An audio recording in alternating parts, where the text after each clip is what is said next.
dzień dobry, witam wszystkich bardzo serdecznie na tym kanale i wracamy do tematów psychologii. Mam nadzieję, że to nas będzie interesowało, a dzisiaj temat, który jest oczywiście do tego tematu inspiracją, były ostatnio bardzo częste spotkania, w których osoby narcyzki wracają do nas. Wracają, próbując nas z powrotem wkręcić do relacji, przekonując, że jesteśmy kochani, że jesteśmy bardzo ważni dla nich, że pewne rzeczy zostały zrozumiane. I bardzo często moi klienci, ostatnio jest to przykład ze spotkania z moim klientem, który rzeczywiście po raz któryś dał się wkręcić, bo to jest takie całkiem normalne. Ja Państwu na końcu tego filmu wyjaśnię, dlaczego my ciągle w nieskończoność dajemy taką kartę zaufania, taki debet zaufania do tej osoby i ciągle tego chcemy. Oczywiście pragniemy, żeby ta osoba była z powrotem tą kochaną, wspaniałą, cudowną osobą, ale ja Państwu powiem, jaki jest na to najlepsza recepta. Wyjaśnię, wytłumaczę, o kubku kawy będziemy na końcu rozmawiać. Ale przyjrzyjmy się powodom, dlaczego osoba narcystyczna wraca, bo to jest takie piękne, takie cudowne, kiedy słyszysz po okresie dewaluacji, kłótni, awantur, tego, że wychodzimy, boimy się tego rozstania, słyszymy, a jednak chcę wrócić, a jednak się staram i jest nam przyjemnie, jest nam miło, kiedy ta osoba się stara, kiedy mówi, że jednak kocha, że wszystko przemyślała, albo że jest jej trudno, albo słyszymy, że zostali zranieni, dlatego się tak zachowali.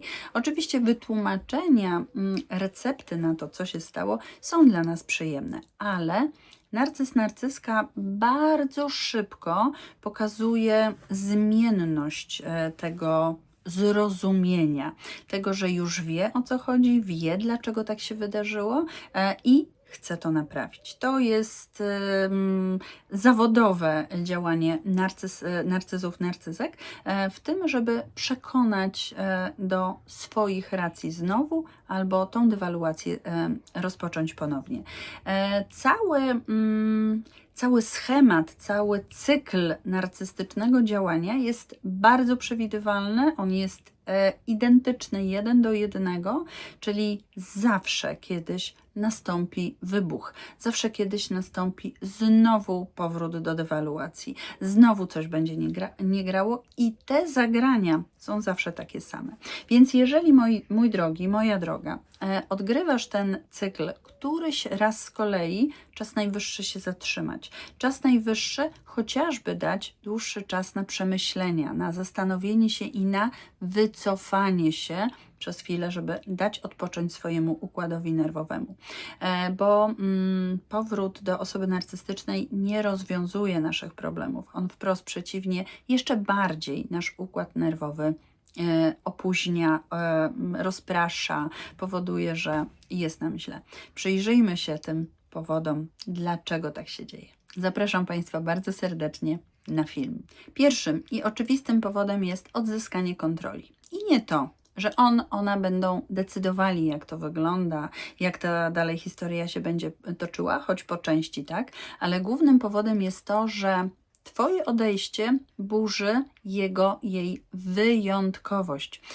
Myślenie o tym i przekonanie głębokie, takie zbudowane oczywiście na fałszywym ja, to, że jest idealny, jest wspaniały, jest doskonały. Kiedy Ty decydujesz o odejściu, kiedy ten związek się rozsypuje, osoba narcystyczna nie działa z automatu, bo ona chce Ci pokazać, kto tu był ważniejszy, tylko jej mechanizm obronny każe jej tą sytuację uregulować, kto tu w tej hierarchii jest lepszy i ważniejszy. To nie chodzi tylko, że ja tu będę miał rację. Chodzi o to, że narcyz musi odzyskać panowanie nad swoim wewnętrznym poczuciem jestem idealny, jestem wspaniały. No a przecież z zasady idealnych osób, idealne sytuacje, idealne rzeczy się nie opuszcza, nie robi się takich, nie odrzuca się.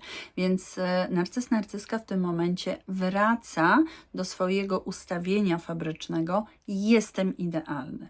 I sama zemsta późniejsza, która bardzo często ma miejsce, czyli przywrócenia Cię do takiego status quo, ustawienia fabrycznego, jest spowodowana tym, że ona naprawdę musi odzyskać swoje wewnętrzne poczucie, że jest najlepsza, idealna i nieomylna. Drugi powód, dla którego narcyska wraca, to oczywiście powtórne zasilanie. Nikt tak dobrze nie zna Ciebie jak osoba narcystyczna. Wie, na który guzik nacisnąć, w którym momencie co przycisnąć, żebyś dawał określoną określoną reakcję, która jest dla osoby narcystycznej zasilaniem, prądem, tym, że osoba narcystyczna funkcjonuje. Tym zasilaniem jest podziw, uwielbienie, kochanie, miłość, Twoje rozgoryczenie, Twoja tęsknota, to, że żałujesz, to, że się wkurzasz, to, że Cię to boli. To jest zasilanie narcystyczne, Twoja reakcja, więc wraca po tą reakcję. Nie zawsze to musi być reakcja w postaci kocham Ciebie najbardziej na świecie, jesteś miłością mojego życia. Ale wraca po Twoją reakcję, zraniłeś mnie, jesteś nieodpowiedni, jesteś wstrętna, jesteś okropny. Kiedy narcyska widzi Twój ból, Twoją upartość, Twoją reakcję, nigdy więcej, nie dam się, tak nie będzie, i tak dostaje paliwo, dostaje w postaci reakcji, odczytuje każdą Twoją reakcję na swój korzyść. Kiedy się złościsz, tak bardzo mnie kocha, jest we mnie zakochana. Kiedy się kłócisz, widzę, że jemu bardzo na mnie zależy, wciąż chce do mnie wrócić. Udowadniasz swoją rację, to zabolało ją, czyli muszę być taki ważny w jej życiu, w jego życiu. To powoduje, że narcyz dostaje od Ciebie zasilanie, więc nawet jeśli nie wracacie do siebie fizycznie, ale tam następuje komunikacja, następuje wydatkowanie Twojej reakcji, Twojej energii w kierunku tego wydarzenia, ale nie wracacie, narcyz i tak dostaje paliwa. Więc dostał, wróci za chwilę, wróci za dzień, za 2, za miesiąc, za pół roku, za rok, ponieważ Cię zna. Ja kiedyś w filmie o tych powrotach opowiadałam o stacjach benzynowych. O tym, że narcyz musi objechać te stacje benzynowe, żeby tam dostać paliwa. Dokładnie tak samo jest z Tobą. I nawet jeśli zakończysz ten związek, znam to z autopsji, to rok, 2, 5, 10, 15, jest w stanie ta osoba pojawić się. I to nie są powroty w postaci ja zrozumiałem wszystko, to trzeba do siebie wrócić, ale to jest zaczepka, to jest jakaś niezgoda, to jest jakaś informacja, coś tam się dzieje, oby tylko zaczepić, oby dostać reakcję. Zawsze bezpodstawnie jest zero reakcji. Możesz ustawić granice, możesz powiedzieć, ale co Ty robisz? Co to za zabawa? Czy Ty zwariowałeś? Możesz nawet pokazać, co jest nie tak, ale Twoja reakcja jest nonszalancka. Twoja reakcja jest nie mamy o czym więcej rozmawiać. To jest śmieszne, co Ty proponujesz na przykład. Obojętne, co tam będzie zaproponowane. Bo ta reakcja jest jego paliwem, jej paliwem i o to zawsze zabiega. Trzecim powodem, dla którego wraca, to jest sprawdzenie, czy ma jeszcze nad Tobą kontrolę, czyli czy to paliwo jeszcze jest w stanie od Ciebie uzyskać. I dlatego mówię, to nie zawsze, bo my sądzimy, że powrót to wróć do mnie, kochanie, chcę być z powrotem z Tobą. Nie. Powrót to też zaczepienie Ciebie, to też informacja. Narcyz nie potrzebuje miłości, narcyzka nie potrzebuje miłości, potrzebuje bycia w centrum uwagi, bycia zainteresowaną. Ja tu jestem ważna, ja tu jestem ważny. Więc on potrzebuje, żeby zwrócić na niego uwagę. Nieważne w jakiej formie. Nieważne, że ze złością, nieważne, że z krzykiem, nieważne, że coś Cię denerwuje. Ważne, że zauważyłeś. Ważne, że jego widzisz. Wydawałoby się, czwarty punkt, że zdobywanie kolejnych zasobów przez osobę narcystyczną jest bardzo proste. Nic bardziej mylnego, bo świat idzie do przodu, czyli tym powodem do powrotu jest nie znalazła kolejnego źródła zasilania albo potrzebuje ich kilku. Wydawałoby się, że ten świat jest tak skonstruowany, że narcyzka szybko znajduje zasilanie. Wiedza, doświadczenie, praca wielu terapeutów, psychologów, ludzi, którzy znają się na narcyzmie, powoduje, że coraz rzadziej dajemy się łapać na takie kiepskie chwyty osób narcystycznych, więc nie znajduje zasilania, ale już wie, że u Ciebie to zasilanie może znaleźć, więc wraca, próbuje i kuje żelazo, nawet jeśli już jesteś, jeśli nawet Twoje serce już jest żelazne, to dalej próbuje kuć i dalej próbuje uderzać, albo nóż się uda. Narcyz jest taką postacią, która nie ma, w moim odczuciu, nie ma takiej głębokiej godności.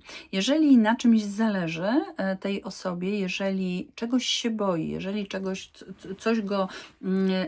czegoś się lęka, to będzie, a lęka się przeważnie wstydu własnego, odrzucenia i tego, że jest niewidzialny, to dla takiej osoby nie istnieje godność, ambicja, zrozumienie i szacunek do drugiego człowieka. Bo szacunkiem jest to, że jeżeli ktoś mówi do mnie, że nie chce być ze mną, że już mnie nie kocha, że chce spokoju w tym związku, to ja daję mu to prawo i szacunek mój okazuje się w tej postaci, że mówię: ok, w porządku, jest to zrozumiałe, masz do tego prawo. Narcyz nie szanuje Twoich granic i tą granicą i szacunkiem do Ciebie jest brak powiedzenia dość. Natomiast osoby narcystyczne właśnie tym się kierują, że nie Twoje dobro jest dla tych osób ważne, ale ważne jest, że ona chce właśnie tego, czyli tamtej ambicji, szacunku, uznania i takiej pokory w stosunku do Twojej decyzji nie ma.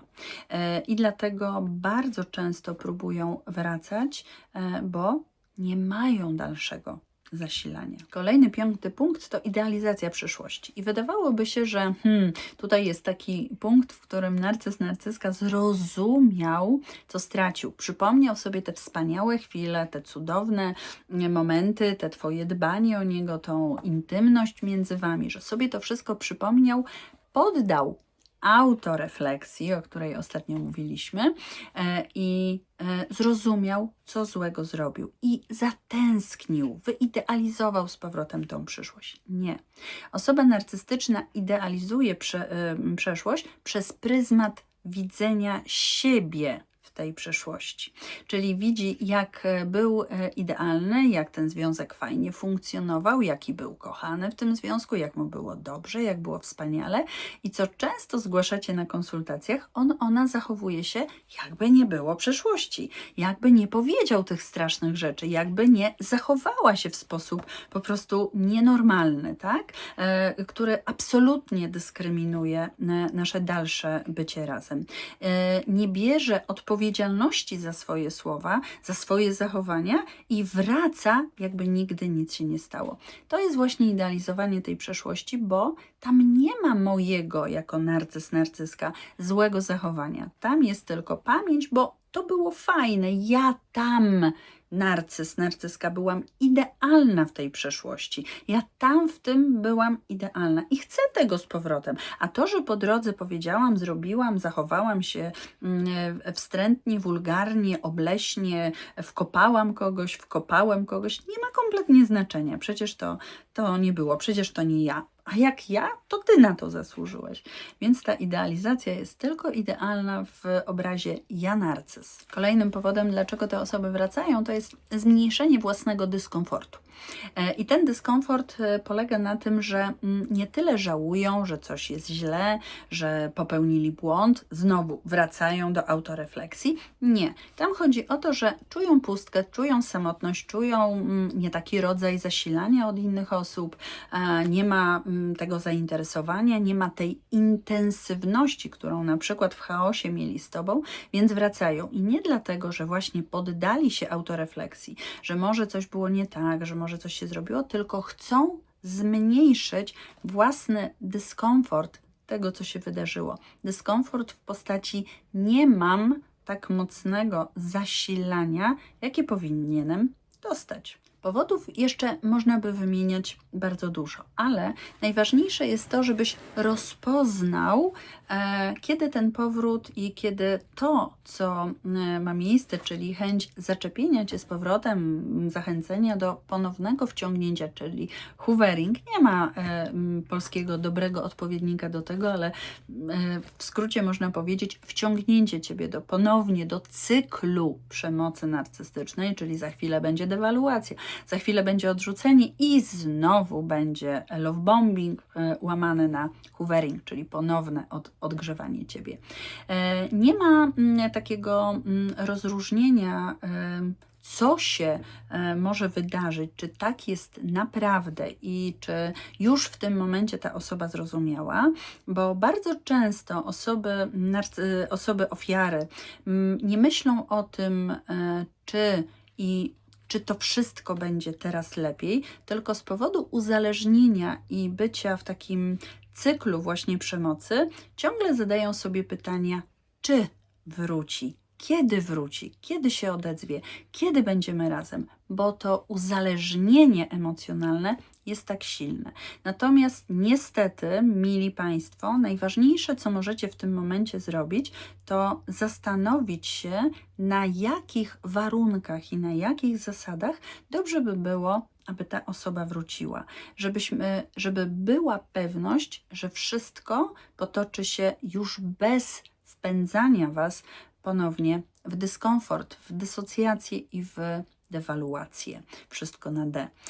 I to jest ważne. Trzeba zadać sobie pytania, kiedy taka osoba próbuje nas zaczepiać, czy przede wszystkim, czy ta osoba widzi, co zrobiła złego. Wprost możesz nawet zadać pytanie, czy rozumiesz, czy wiesz, co mi uczyniłeś złego, co zrobiłeś, jaka jest Twoja część winy w tym związku. I na tym pytaniu zawsze legną osoby narcystyczne. Zawsze. Bo nie są w stanie autentycznie pokazać autorefleksji. Nie są w stanie pokazać i zobaczyć swoją winę. To tak, jakbyś trochę diabła polał święconą wodą i będzie się wiskać i będą przeróżne, dziwne rzeczy odbywały się w jego przestrzeni głowy, jego zachowaniu. Tak mam przeważnie na konsultacjach, kiedy widzę i mogę rozróżnić, czy mam do czynienia z osobowością narcystyczną, czy nie, kiedy tam jest konieczność przejęcia części, chociaż kawałka swojej odpowiedzialności, tak? Tamta osoba czasem może powiedzieć, tak, no byłem nieczuły dla Ciebie, byłem niedelikatna, byłam dla Ciebie, tak, ja to zrozumiałam, ja rzeczywiście za Tobą tęsknię, ale tam nie ma dalszej poprawy, dalszych pomysłów, dalszego bycia, więc wystarczy zadać takie proste pytanie i nagle się okazuje, że mamy tutaj duży dyskomfort. Problem cały polega na tym, i to już przerabiam w którejś set konsultacji, kiedy walczę o taką osobę, bo rzeczywiście walczę, żeby wiedząc, że naprawdę jest w bardzo trudnym stanie, tam już wchodzi zespół stresu pourazowego, tam już wchodzi ogromna dysocjacja, czyli ta osoba nie ma dostępu do swoich emocji, do tego, co się dzieje. Kiedy walczę, bardzo ciężko Wam odejść od tej iluzji, tej wizji, że coś powinno wyglądać inaczej, że ta osoba może nie mówi prawdy. Bardzo ciężko spotkać Wam się z faktami na temat tej osoby, bo jest uzależnienie, bo jest wiązanie w traumie i to nam przeszkadza. Jedyne, co mogę zawsze polecić w tym przypadku, to spróbuj się na dłuższy czas odizolować od tej osoby.